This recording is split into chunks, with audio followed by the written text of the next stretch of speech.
really a, I don't want to call it an error, but who knows you? Sino bang nakakakilala sa inyo? Only POLO knows the company. Only POLO has the ways and means to go to the company and check on the existence of the company. Only POLO knows the liaison officers. And only POLO knows who is bad and who is good. POA doesn't have any inkling of who are the companies here, except that they will be asking some documentations to prove who they are. So because of the directives of our new secretary, Susan Ople, she made a specific instruction to the governing board of POA while we are in preparation for the full implementation to come up with this governing board resolution. And this is in accordance also of the directives of our president. So many of you knows that the reason or why the date November 7 was established to be the lifting of suspension or the resumption of processing is that last September, our new Secretary of Migrant Workers visited Saudi Arabia and was able to talk to her counterpart, Minister Al-Radzi, and she was able to deliver the message or the instructions of the President to come up with a better way of harmonizing the Saudi government and the Philippine government cooperation and coordination in as far as the deployment of workers is concerned. So, having said that, it will now be a simple process. But please bear with me and on how to. I will try my best to explain how these things will be harmonized. And of course, all documents and accreditations will be verified by POLO, which will also issue a corresponding accreditation. Meaning, in previous process, we verify, and if you need to be accredited, you have to send that to Manila, so POEA will have to approve it. And I understand that approval of accreditation, since POEA is overloaded with many, that's the central office who manage or who do this thing. So it takes a lot of time before getting the approval. Later on, I will be explaining how long are we going to process. But because, I have to be specific on this issue. Okay, so the POLO has the POLO, which shall also issue the corresponding accreditation certification in accordance with the guidelines set under Section 96. Of course, in the absence of POLO in other areas, because the governing board resolution applies to all POLOs all over the world. But definitely, the reason why it is revised, or the reason why the rules are revised, is only because of Saudi Arabia. Because dito na nag-umpisa lahat yung mga problems natin. It all started here in Saudi Arabia. Because we are the one who suspended the deployment. Anyway, okay. So, first I will be discussing the documentary requirements. So, do not be confused. What is written in this governing board resolution are the major requirements. Like, for example, the recruitment agreement. It will now be a recruitment agreement, or take note, or the special power of attorney. So it's only one. It's either a recruitment agreement and the special power of attorney, because there are some documents who are already redundant. Kung ano yung, it's already written in that agreement, and another special power of attorney. How can you do same thing, pares naman ang laman? Diba? Okay, you know for a fact, many of you are familiar with how it is prepared. The agreement between the principal and the foreign placement agency. Okay, the other one, of course, is the job order. So, first, nakita nyo first is the 1 page or 2 pages document, which is the recruitment agreement, or, hindi and or, it's or, the special power of attorney. Now, the next one is, the major one is the job order. You are very much familiar with the job order, how many workers, what are the salaries, and so on and so forth. The other one is the master employment contract. There are some categories that requires only a master employment contract, but as far as I understand, for household, we have to really verify the individual contract. So, ito yun. Now, the POLO may require additional requirements. Of course, it depends on the appreciation of the document. For example, other old-timer agencies knows how to submit documents. Especially the LLOs knows how to prepare it. There are some documents na baka hindi na namin kailangan. There are some documents na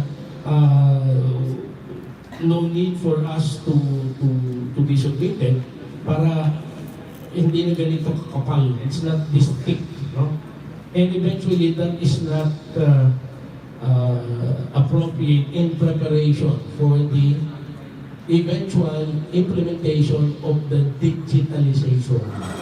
So, dyan tayo magpo-focus mamaya. I will be discussing the full details of what would be the effect of the submission of documents using the digital portal. So, definitely, baka mamaya, I'll give you a bahaging, baka hindi na tayo magkita. Okay? So, master contract, and then for the foreign principals of the foreign recruitment agency hiring migrant domestic workers, here is the most special, I will be discussing the details. From now on, the recruitment agencies, the foreign recruitment agencies will now be required to hire a welfare officer. It has been there before, but we are not strictly implementing it simply because during the time we are doing our thing the old way, and the law is being prepared, the new department is being prepared. So now, the employment of a welfare officer or a counselor which shall monitor, resolve domestic workers' problem, complaints at the job site, the welfare officer shall be doing the thing. Meaning, little by little, i-discuss natin yan. Because if we're going to discuss now about the details, everybody will raise their hands and we will have a prolonged discussion. But don't worry, I will, one by one, I will be discussing this. So there are requirements, of course, that here is some kind, a college, the requirements for the welfare officer should be a college degree holder or high school. Kasi we countered this. A welfare officer does not need necessarily to be a college graduate. It can be a high school graduate, but definitely there are some trainings that is needed. And we can provide you with that. We have our welfare officer who can share with your welfare officer the way on how to deal with our people. And here is the good thing also, as part of the enhancement, as part of the streamlining. we are going to process all your documents within 7 days. Within 7 to 10 days, we will receive it from the day one, we will process it, and upon completion of all documents, within the 10-day period, we will release it. Okay? So we are now going to remove some, hurdles. But of course, the 7 to 10 days processing of documents will only start. The counting of the day will only start once you submitted a complete document. If the document is incomplete, that 1 to 10 counting will not go on because you have to submit the documents. What we are trying to do here is to remove some kind of red tapes, in the government process. If your document is complete, we have no reason to sit on it. We have no reason to delay it once it is submitted completely. So with that, we will be monitoring also our performance, our staff, on the matter of screening documents. Now, what will be the POEA's function when we process the document? POEA will just accept the accreditation approved by POLO for purposes of registration. I-register na lang sa POEA. So, application, evaluation, processing, approval, denial, disapproval will be done by POLO through my office. So, you better be friendly with me.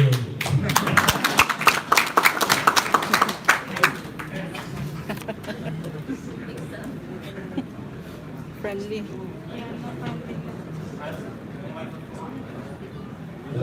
Okay. Now, please take note that we are, upon the instruction of Secretary Ople, we are really in effect to implement an enhanced or streamlined verification process so that the deployment will not be delayed. But do not be don't be too much happy about the streamlining, about the short processing of documents, because there are some rules that we will be implementing. And I will tell you, and please bear with us, first of all, before you get angry with us, before you get mad at us, I would like to apologize in advance, because definitely we will be implementing a very strict rules on the processing of documents.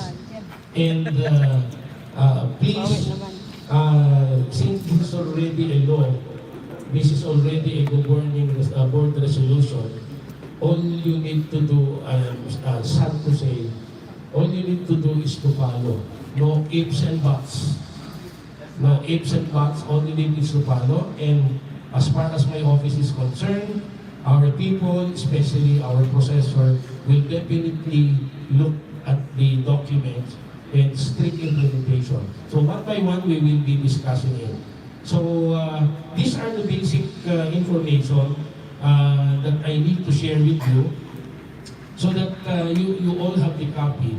So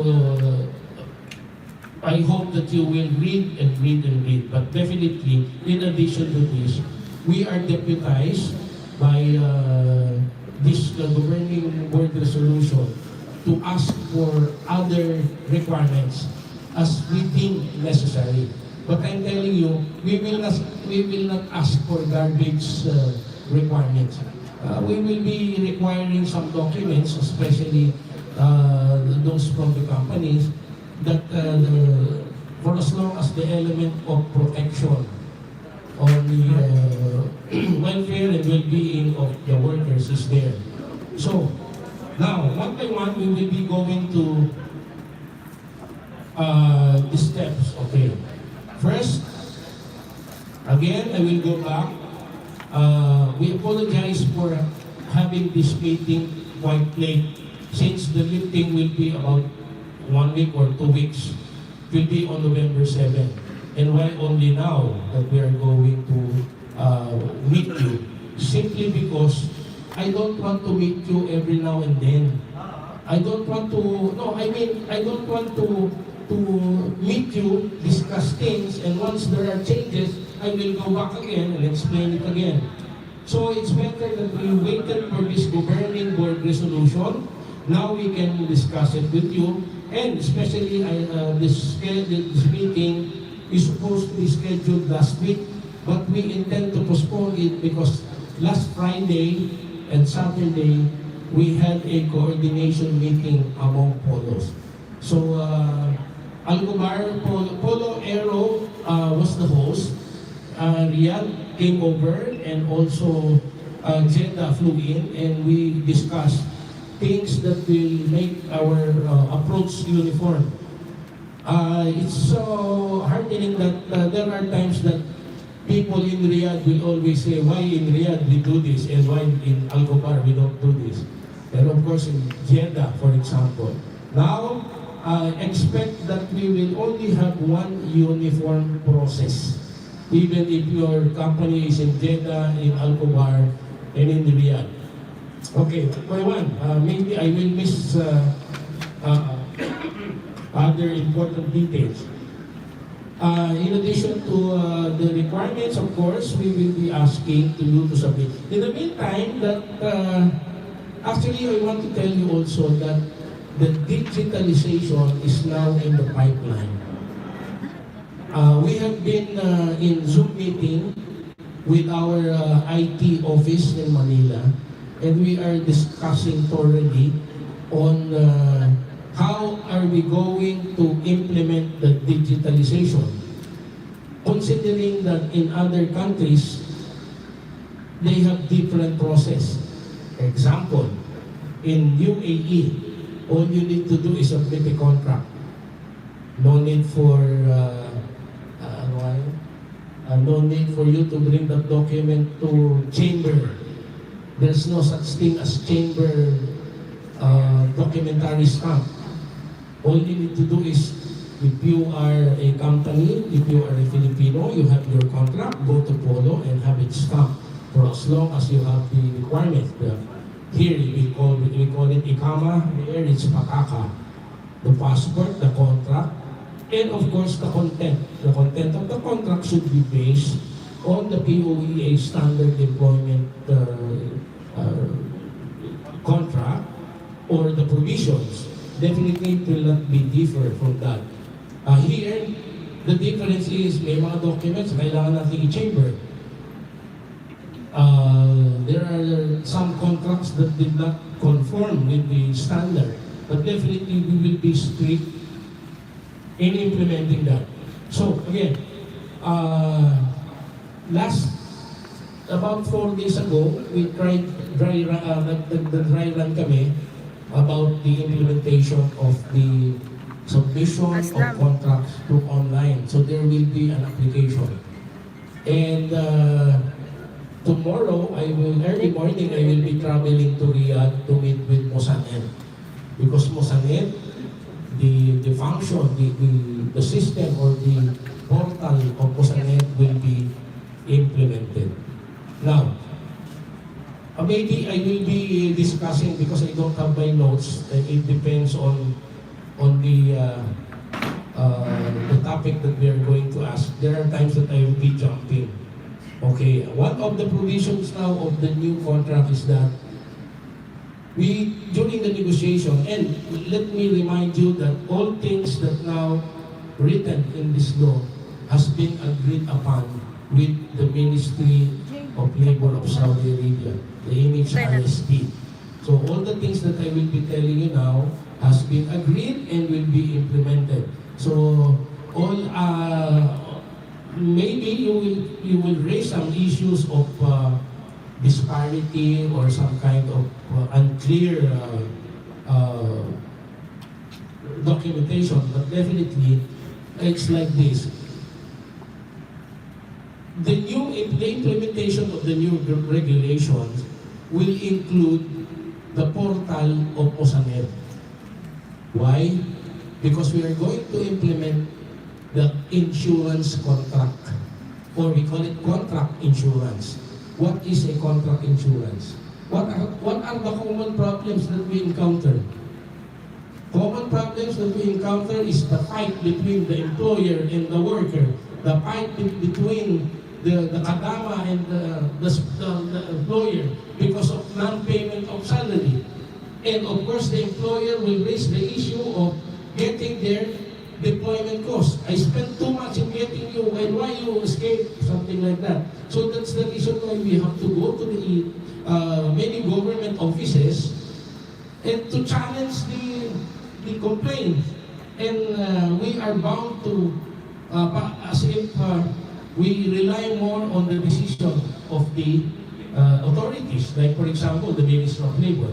But with this new implementation, there will now be a contract insurance. What the contract insurance will cover?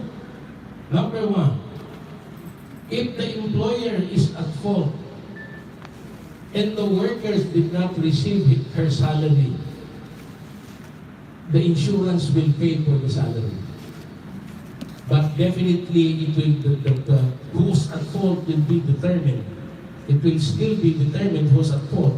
So maybe these new guidelines will minimize our efforts in going through the ministry to negotiate, discussing things with trying to convince the employer not to file the case, because we can also understand that the employer lost a lot of money if the kadama will just run away because the husband in the Philippines is demanding for her to go back to the Philippines. So it becomes unfair to the employer. The employer paid a lot of money to the agency, or we call it the deployment cost. Now, if that will be determined, the insurance will pay the employer of a certain amount. I'm not yet familiar with how much or what is the ceiling, but definitely with this kind of plan, with this kind of thing that will be implemented, it will be implemented through Mosanet. So Mosanet will be the one monitoring it. The other one is the Mosanet will be controlling the insurance. It's not that it's a freelance or free-for-all insurance coverage. No, because it has to be registered with Mosanet. The platform that will be implemented is solely on monitoring this kind of thing. Another one is the salary. The employer will now be required to pay the salary through the wallet, what do you call it, the wallet system. We have this STG Pay. We have in the Philippines, we have this GCash. So the employer will now be monitored by Mosanet if the salary has been sent through the platform, which is systematically controlled by Mosanet. So what I'm trying to tell you is that this is not just a rule or guidelines that will be implemented. That is the most important. You pay first before I click the approve. Now, it will become paperless. So there will be no more paper that will be brought to my office, and I will see a lot of LOs keeping my room as if reminding me that my document is at your table. So there will be no such thing. But that will become, it will be realized maybe soon, but not immediately, because we have to harmonize. We've been doing this, all of you were exposed to this kind of thing for a very long time, using document. In fact, you submit on Monday this thing because there's a lot of requirements. Now on Tuesday, you relax.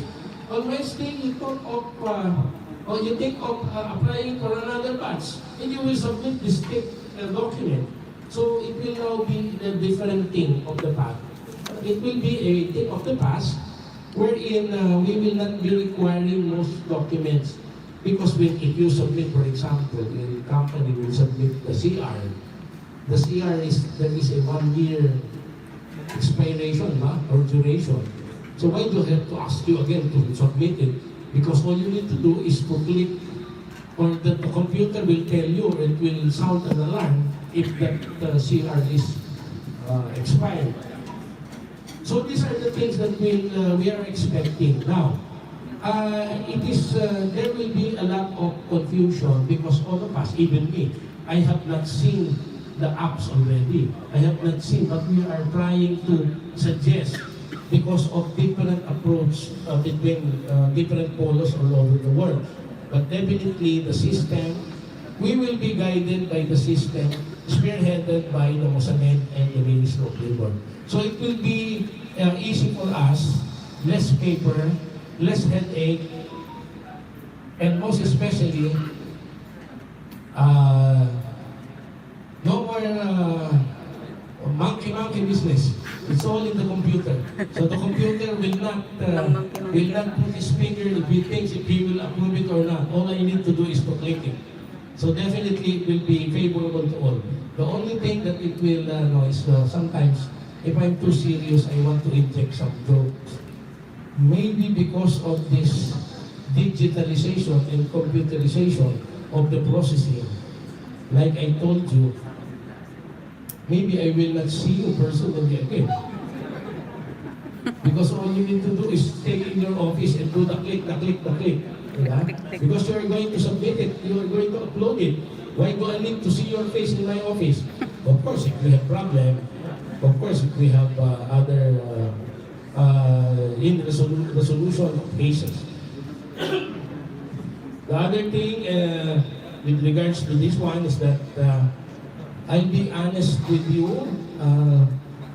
In my birthplace, mga Tagalog, merong we call it ang nagsasabi ng tapat ay pinapalo ng tapat. Ang nagsasabi ng tapat ay nagsasama ng maluwag. Meaning to say, telling the truth will set you free and will be easy for us. So I will be telling you that I will be frank. So please forgive me for being frank. In all aspects of labor laws, including Saudi Arabia and the Philippines, especially here in this governing resolution, the title of liaison officer has not been mentioned. You never exist. You are not existing as part of the system. The reason why you are organized is because to have our easy processing past your, because during the time we are manually doing our thing, we are manually doing our documentation. And it is very easy to, on the part of POLO, to call you if you have, we call you and ask for your assistance because we have problems as far as your work is concerned. But we will continue to be doing that. And don't you worry, you will not be extinguished. But definitely, the only position that is mentioned in the law is the welfare officer. So what am I suggesting? It's like this. From November 7, all polos will be issuing an advisory that you will be given a 3-month period. 3-month period to appoint or to have your welfare officer. And that should be, the rule says that it should be conversant with the Filipino. If the Filipino is crying, she should know how to cry, and she should know how to resolve his personal problems. So those are the functions of the welfare officer. I'm not saying that it should be Filipinos. The other, my friends, the other friends and the other liaison officer will get mad at me. So you try to practice to become a welfare officer in the future, because I'm telling you, the only position that exists as far as your assistants like the liaison officer is only the welfare officer. But definitely in the future, we will be able to welfare officer? Make use of ourselves in in things that is not covered. For example, if I ask you to go to the police or go to the sometimes when for officer cannot do that. It will take time before we can adapt to the new rules. And so that's the part of this thing. Now, another thing as far as the liaison officer is concerned, if you remember the time when we had our first meeting here, and considering that we are aware that during the time the suspension was in effect, sa ating I'm sorry I will be speaking also in Tagalog para maintindihan. In some sa aming mga kababayan, ang mga Pilipino na liaison officer, and also the other friends of different nationalities, we make sure that my office will not just get rid of the presence of the liaison officer. If you would notice, I have given you a lifeline in terms of making representation with my office. Since the processing of household service workers is suspended, patay ang negosyo nyo. Diba? You will lose your job, you will lose your earning because we don't have processing. So what I did is that I can understand your situation. I don't want to be a part of the yung sisisihin, what you call it, to be blamed that we cut your line of the living support. What we did is that we did not subject the liaison officer to an appointment system. Remember that we have here the attendance, and that will be your schedule. The bad thing is that during the time we are in Riyadh, we have 5 days. But here we only have 3 days, but at least we can still exist. And during the time, I allowed you to bring your your slots, your slots to my office to be used. In using that slot for your other, what do you call it, other companies who would want to process documents. Meaning to say, you can escort companies because there is no processing for household. So your income will be, affected. In other areas, like for example in Riyadh, when the suspension took effect, there's a lot of SRAs or Saudi recruitment agencies who removed their Filipino liaison officers or other nationality liaison officers because there's no work. But in this part of the world, I allowed you to somehow closing my eyes, and you can introduce some companies. And of course, I know for a fact na sa ating mga Pilipino, alam naman natin, racket natin yun eh. Racket nyo yan eh. So, pinagbigyan ko kayo doon. Oh. Even to the point, I'm telling you this, I'm being frank, even to the point that I was investigated by Manila. I was investigated by Manila because, sometimes I need to justify, I need to defend you, I need somehow to not to be a kakontrabida ng mga liaison officer. I have to tell my bosses in Manila that this is the realities now. So good enough that because of my established record, in fact, I'm being accused pa nga that I am the agent of the liaison officer. And I'm telling you with my nose up, I'm telling you that you owe it to me. I defended you so much that thank you. So much that to the point that I'm being accused of, being a part of the, the racket. Ayoko na mag-mention. I don't want to mention anybody. That is the thing of the past. And because of my good heart of extending that opportunity to the liaison officer, I am telling you now that it is over. It is over. I will be suspending the escort system of POLO. Kasi you will become busy na. You will the suspension will be lifted. The process will now start again, and I can understand that you have truckloads of documents that will be poured into my office. So, and eventually, we are still ready to do the digitalization. So definitely, once the digitalization is implemented, we will be still doing the manual thing. You will again submit your documents.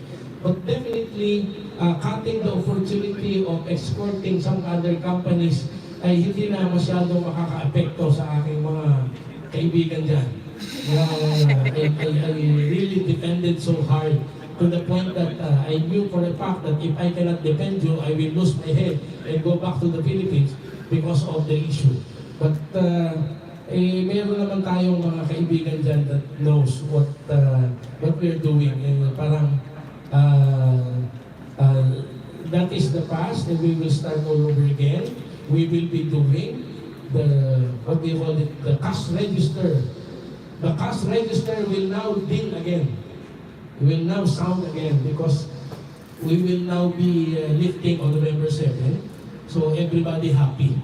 So everybody will now happy for the recover. It's like that parang we have this COVID thing, that the reason why we slow down. But definitely we will run as fast as we can because my office is now open for submission. That the approval and the past approval will start on November 7. Okay, so at least we are clear about that. That we are no longer, but definitely we will try to apply some office procedure so that we can accommodate all of you. Can you imagine, look at you now, how many of you will just took my office in 3 days and with all these documents? So please bear with us. And I remember during the process, Richard even told me that he has a group that stay in the office for even until midnight by stamping documents. So these things will now be easy. It will be the thing of the past. It's like a click lang. That's why I am trying to put up a good systematic approach in preparation for the lifting of the suspension. So again, these are the things that somehow we, as far as I can recall now, mahirap yung nagsasalita dito, nakakalimutan lahat yung mga issues and concerns. But definitely, we will be doing it the easy way, and we would like to address all your concern. But please bear with us. Sometimes, if the system is very young, we can see some lapses, or we can see some glitches. Because the difference is, how can you apply a digital process that fits all? Okay in UAE, okay in Oman, but not okay in Saudi Arabia. Definitely, we will have some kind of adjustment. So again, with these rules, and then another thing, of course, okay, before we start the processing, definitely we will also be starting to issue a certificate of clearance. Meaning to say,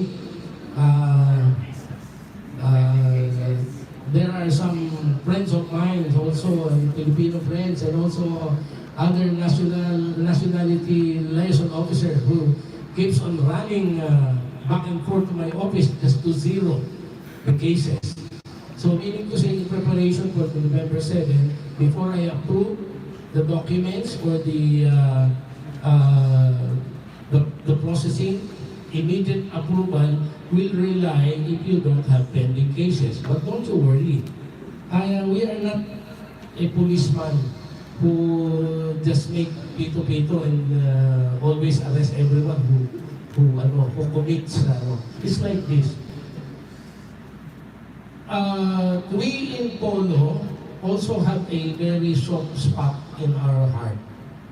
If you are cooperative enough, if you are really trying your best to cooperate with us, for example, we have 5 runaways or 10 runaways, and I can see that you are very diligent in complying with your assistance, and you are not letting us, meaning the support is there. And definitely, we will not be so strict about that. But I will also be telling you that the reason why I am not issuing a suspension order of the agency is because the processing is suspended. How can I suspend a thing that is suspended? So, but I'm telling you, by November 7, I will be issuing a suspension order to those who made our lives miserable. There are some agencies who, in spite of our begging, in spite of our requests, in spite of our letter requests and calls to help us, assist us, fell on deaf ears. Kaliwali POLO. So that's what happened. Because you cannot hold the gun and shoot that guy or shoot that agency because everything is suspended. So I cannot, maybe sometimes I cannot blame you. Maybe the agency is thinking that, it will never be lifted. Kaliwali POLO. But now it will be lifted, so it's also a joke. It's my turn. It's my turn. I will be issuing suspension orders because the lifting is now, the processing is now in effect, and those who did not or does not want to help us, does not want to assist us, we are very sorry. We should not be partners. If you cannot help us, if you cannot assist us in trying to resolve all this issue, I will file a divorce of marriage, divorce or contract. I will cancel the contract between you and me. So I don't want to see you again. Something like that. But we have a very soft spot in our heart. But make sure that it is not because of sometimes it's very hard to think that some of this, but not all. Many agencies are very friendly and very cooperative. Most of you. In fact, my secretary requested us to submit a list of agencies and companies to be blacklisted. We really had we scrutinize and we really have the evaluation. Is this agency cooperating? Do we get some favorable assistance as far as the workers? If it is yes, I will not submit. But I'm telling you, I have submitted a list to Manila, and there are 2 kinds of suspension. Suspension in my office that you can somehow rectify. You can we can turn it around, or we can make it happen again, provided that we will have this husband and wife agreement that we will follow each other and we will help each other.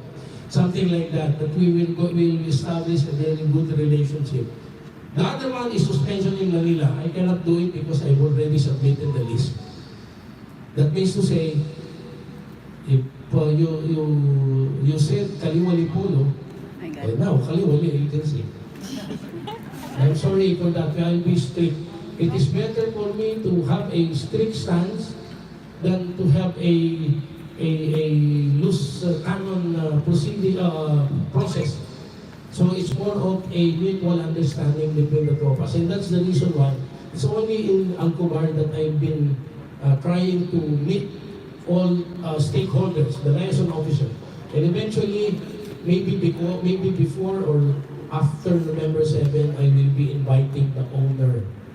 The reason why I'm so afraid about inviting the owner to meet with me is there are only 2 words of Arabic that I know. Only kaliwali. If I invite all the owners of the agency, they will speak with me in Arabic, and I'm very afraid of, no, it's just a joke. Definitely we can understand each other. So these are the things that, initial things that I need to discuss with you, and I have to be more open so that we can understand each other in terms of, in the future that we will be encountering some glitches. Definitely, especially yung aking mga kababayan, ng mga ELO, andun na naman yung, paano ito, paano yun, paano yan. So yun yung mahirap. But I'm telling you, in the implementation of these rules, there will be no ifs and buts. You have to follow, and we have to implement. But definitely, we will implement it in a very harmonious way. There are 3 aspects of implementing this very hard job. One is to preserve the interest of the stakeholders. Number 1, the interest, the promotion, the protection of our workers, the Filipino workers. The other one is the interest of the agency. We cannot live without partnership. The agencies are all our partners. So we have to live with it. We have to somehow find a very nice working environment so that we can, as simple as everybody should be happy. The agency is happy, POLO is happy, my government is happy because we are doing or implementing these things the right way. So I hope that we can achieve that. And what are the things? What else? And of course, we will, in the implementation of the migrant workers law, starting January 1, POLO will now handle all cases. No more ATM cases, no more murder, no more crime, no more, all will be handled by POLO. So we will be increasing our staff, hopefully, in the next months ahead of us. If the worker was accused of stealing, normally it is the embassy who handles. It is the assistance to nationals who handles the case. But we have also some difficulties because the embassy is in Riyadh, and we only have this a very small office, and our existence, of course, is because of the authority given to us by the ministry. If something happened in that office, kaliwali POLO, sarado na naman yan. We again be closed and we go back to Riyadh and see you in Riyadh again. And you have to travel 4 hours. But for the meantime, I need your help to preserve our existing office here in the Eastern region. And that's a fact that I did that. I really tried to establish this office because I don't want you to travel 4 hours. And then once there is a missing document, you have to go back again. So that's not fair. So now I am enjoying my stay in Alcobar because I don't need to travel most of the time. So that's one thing that I need your help to preserve our office here. Otherwise, if we're going to be closed, bye-bye again. See you in Riyadh.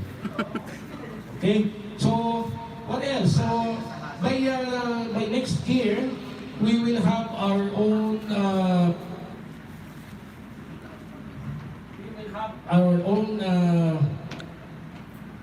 case management system processing. It's not that we don't need the embassy. Of course, we are still under the embassy of the Republic of the Philippines in Riyadh, but all cases will now be handled here. Even practically, basically all cases. No distinguishing, even your illegals, even your visa. POLO will now be handling it, and the name of POLO will now be changed. It's no longer a POLO, but it is very hard to remove the word POLO. So maybe in the next few years, you will be familiar with the change. The name will now be the Migrant Workers Office. This is under the new department. The Migrant Workers Office is equal to POLO. But definitely now we will put MWO/POLO. It's very hard to remove that name because we have existed so many years. So what else? I think I have already tackled some basic major issues, and I understand that you have other concerns, and please feel free to ask or raise the issues, and we will try our best to answer it. So I'm now opening the floor if you have other questions or any clarification on the things that I have discussed. Okay, so thank you very much.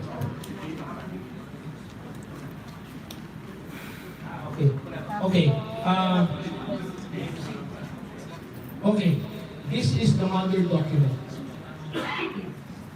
This is the mother document.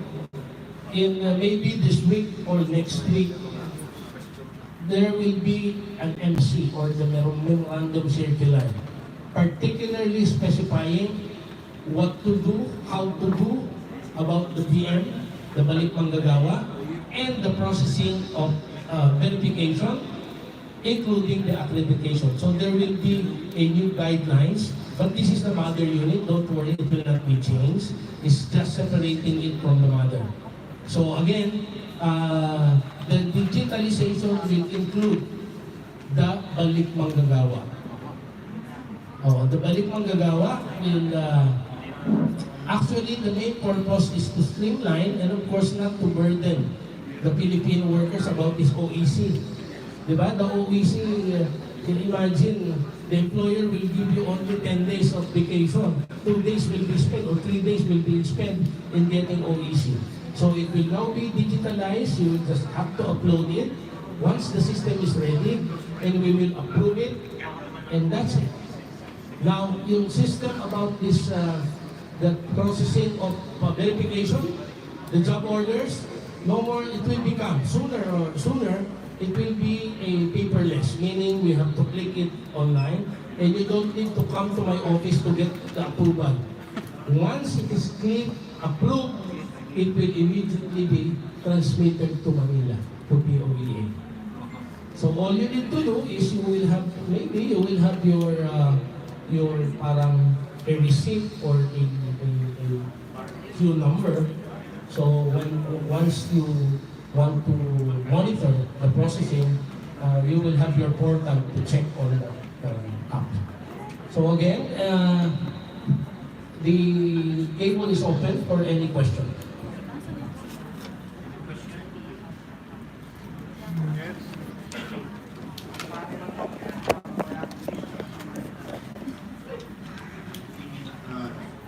Yes, I have a question.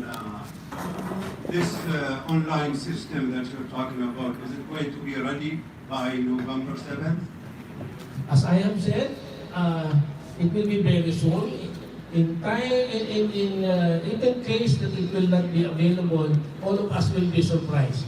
So we will still be using it the normal way.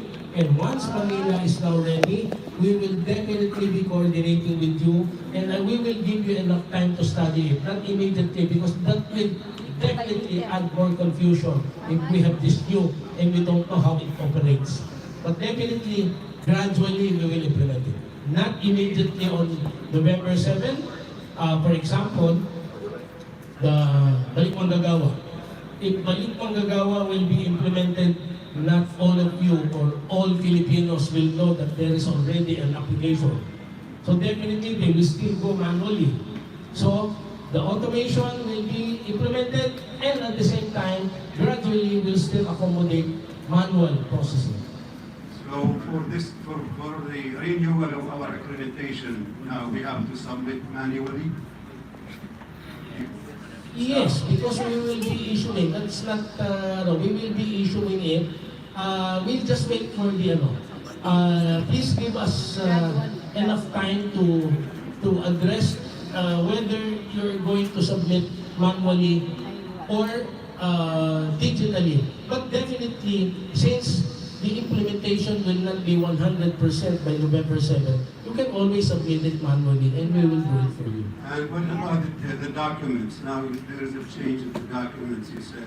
Are you going to release a short list of the documents, shorter list of documents required for accreditation? As I have said, once it is not fully implemented, we will still accept manual submission. But it's going to be the same documents that we normally submit. We are just waiting for the memorandum circular. It's the same document. But definitely, as we go along, we will know for a fact that this document is no longer needed. Next time, do not submit this. Okay, there is just one final point. In this circular, there is a statement that the SPA or the recruitment agreement is required to be attested by POLO. So now when we submit this SPA or recruitment agreement, do we have to get it signed first before we All submit it? processing of documents, approval, denial will be done by POLO. You will only have to register it after the approval of POLO. No need for POEA to do it. Okay, so now you said that just you could either submit an SPA or a recruitment agreement, not both. Is that correct? Not both, only one. One Because will be the one only, because it contains the same thing. Okay? So we do away with redundancy. We do away with document that is no longer needed, that sometimes eating the supply of your office because you have to print many documents. But we have to simplify it, but the major document is in this paper, the major. And we will only ask some additional document if we feel that there is a need. But as far as the Saudi recruitment agency is concerned, I think you know better than us that you are very expert in compliance. Otherwise, if you are still not familiar with the documents, and definitely will commit a delay. But I'm sure that you have been submitting this document for a very long time. All we need to do is to remove the redundant document. The getting rid of document that is no longer or major requirements for the processing. We will simplify it. But it's not really a big thing that by November 7, everything will be on this. No, it's hard to implement it. We have to familiarize ourselves. Okay? Thank you, sir.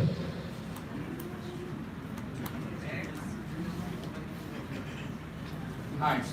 Yes, I have actually two questions. The first one is there any changes in the employment contract? Yes, it will be. That's why I did not discuss it. It's more of additional protection. But most of the protections are there. But definitely, we will be using a different set of documents. It will be discussed by tomorrow. I will be going to Riyadh to finalize the standard employment contract. And when it is ready, the ministry will agree, and definitely it will be published. It will be not really published for purpose. It will be put in the website, and definitely it will be changed. But there is no major changes. Mostly additional, for example, as far as some protection. Not really a major change, but definitely we will be using a different standard employment contract, both for household service workers and skilled workers. And the other question is for the application, that the electronic one. What is it going to be used for? Is it only for the accreditation? All processing. All processing. All processing. Thank you. So it will be easy for everybody. And the approval will also be online. And no more we will get rid of documents, except that if I ask you to submit necessary document that we feel that is needed. And of course, every time it is my intention to, if I process your document, for example, you submitted, it depends. We are just still talking on the number of job orders. For example, well, we agreed to accept, let's say, 50 job orders, and we will approve it immediately. But definitely, after the next 50, we'll have to monitor the status of the 50 that we approve. Because, you know, sometimes in 3 months or 6 months, there will be some kind of, you cannot just fill the basket with the full good eggs. Our there are bad eggs, so it will be affected. So definitely, we will be based on our assessment, we will be requiring, if there is a need, if you don't have any case, definitely we will approve your request. But if there is a need for you to submit a status report on the deployment, and of course some cases, and definitely we will require you to have another clearance. Okay? Good evening. Can we submit the accreditation earlier than November 7th? Just like Riyadh and Kitna? Yeah, all processing, the door will be open on November 7th, including Riyadh. Oh, we can accept. We cannot deny your request, but definitely it will be stuck in my office because we have to open the door on November 7th, and we are awaiting for the MC. You know, that's the reason why I cannot commit myself, because the MC will be coming over. If the MC will say, Polo, you can now start accepting, but release it on November 7th, and that's it. But definitely the door will be open on November 7th. November 7th. Good evening, sir. Good evening, everyone. My question is just very simple.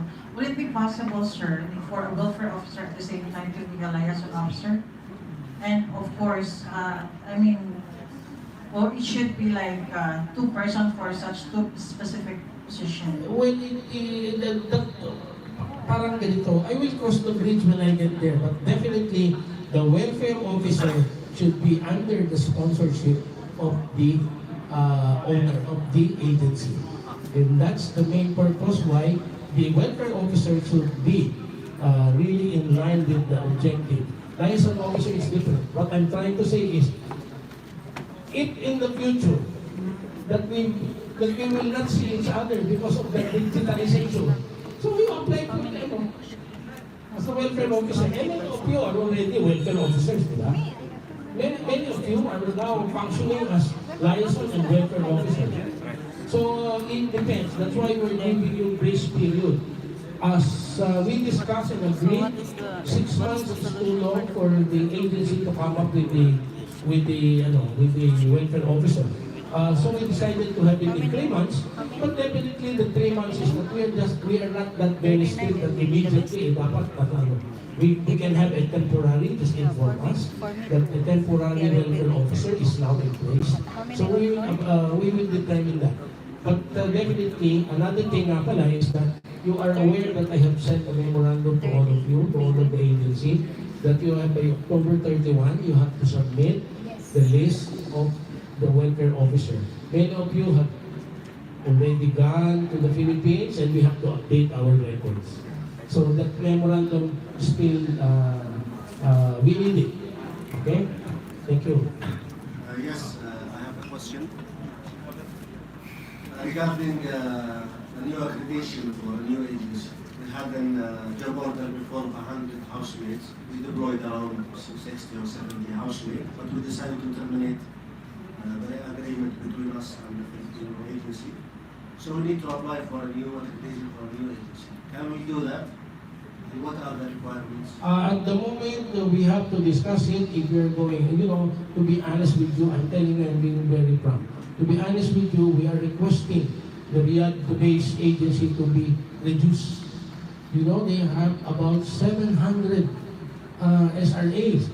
Kaya nga, ang sobrang dami. Even the MHRSD is having a headache about this too much number of recruitment agencies. So now, it's not that we're telling you that it's down. Meaning to say we have to prioritize the lifting of suspension. The issue about accepting new is still not on the table at the moment. But we will be doing that. We will be making some clarification on that. But at the moment, tawag sa atin, nanganganay tayo dito sa bagong sistema. Kailangan we have to adapt first to the new system, and then once things are going smoothly, so we can address to your concerns. Gusto kasi Just nila, to clarify, follow up. pag-open. We only have one agency in the Philippines. That is the one we are terminating the relationship. Tapos sa We amin, terminate, we don't have any agency. We will be allowing Only you. one extra. We will be allowing you to have the dual accreditation of the agency, but it depends. Based on my analysis, based on my assessment, for example, this agency cannot provide you with what you need. That is not the reason for asking for another agency. You have to terminate. You have to revoke it. Otherwise, if this agency is, it's like this. If your wife is, sorry, joke, it's just a joke. Sorry, it's just a joke, huh? If your wife cannot give you children, you divorce. It's just a joke, joke only joke. Sorry, so not to break the ice. It's like this. If your agency cannot provide you with what you need, what's the need of retaining the agency? Revoke it, and I will be glad to allow you to have another agency. Yeah, that's the point. We need to terminate that contract. Yes. For as long as it is your decision, and I said, if the agency cannot provide you with what you need, it's your decision. And why do you have to stick to the agency? You just tell me that you need another one. Yeah, we already talked to them and we have to have it because of the suspicion. Ay. Yes, we have the process of Ayan, ano silang maghanap ng iba. the agreement. kaya ngayon, We can't start until November 7th. We cannot Well, start. you can do it both ways. While you are applying for the new one, and you are revoking the other one. Yeah, yeah. So we don't want to put you in a situation that will slow down your business. We are not after that. It should be capable to all stakeholders. Yes. Thank you. Okay? Yes, sir. Give the phone. Excuse me. As of now, wala pa akong visa para sa mga welfare officers. If our government request ng Saudi government. The Saudi government approved the position of welfare officer, so all you need to do is apply for it since it was approved by the MHRSD. And then one more thing, do not somehow, sometimes, do not give me reasons that it is not possible. You're the owner of the agency knows more than us. They can apply for that. The only thing is that the requirement of the ministry, like Mr. Richard told me, the driver, when the ministry inspected the office, a driver, a personal driver of the owner is sitting on the table and attending to the function of the agency. So you will be penalized because the visa is not for a personal driver at home. So things like that. But definitely, if you are an establishment, if you are an office, it's not that block that you cannot apply for visa. And since the ministry agreed for the welfare officer position, in fact, it will not be put in this document. And the only position described, mentioned, indicated is the welfare officer. So that is to say, you have to assert, you have to insist that they should provide you Take this. with the position or with the visa of a welfare officer, or a welfare officer is a designation. You can be provided with a secretary visa. It depends. I don't know about it. It depends on the nature of what kind of visa, they will provide you. But definitely you have to appointed a welfare officer. Yes, sir. Sir, cannot. Sir, even if the ikama is different, then the visa. I cannot specifically answer you, but as I'm saying, as I told you, the position, the ministry is aware of the welfare officer. Now, it depends on your arrangement with the ministry, but definitely the ministry should give you a visa under your sponsorship for this purpose. I cannot say that it is specifically the welfare officer because welfare officer is only for POLO. But your agency, but we call it welfare officer or counselor. So it depends. If the ministry will provide you with a specific visa, so be it. But definitely, they will provide you because it is approved by the ministry. Okay? Yes. My question is, if there is an agency that has approved implementation before by board, and is still valid, can it be submitted to POA to get the approval there, or it need to be renewed? Okay, there is a memorandum circular. There is an order You can from say the this one. ministry You can say this one the later. accreditation is extended until December 31. Or if ever that it will be, what do you call it? It will expire, for example, next year. It will still be in effect, but the renewal will be done here. You make it all? Not in Manila. Huh? I want the counting, that's why. My second question is, Make it all. there are some agencies, they All, get huh? what All. before the notification reminds and clarify the name of the workers or the watch list. But now, when you get a notification, there is no any nation for the workers. And that may take a long time to be tackled with that issue. So we want to Well, in that case, since your accreditation, suspension, denial will be done by POLO, so we can discuss all these things. No? We are not a robot that Counting or is an ATM that what you press is what you get. Simply because if there is some kind of misunderstanding, for example, the watch listing, then definitely we can discuss it further with POLO because the POLO is now empowered to do these things. Okay?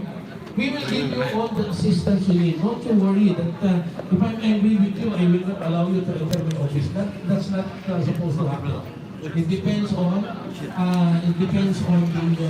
nature of the case. And telling you that if you have pending cases, that the requirement is, of course, I cannot just allow you to have your application to be approved. Let's one. Pending case is not being acted to. For example, an easy case. There's no case, there's no other issues that hamper the resolution of the case. And you are not cooperating with me, you're not attending to the case. Definitely, I will not allow processing for your document. Please, let me be understood.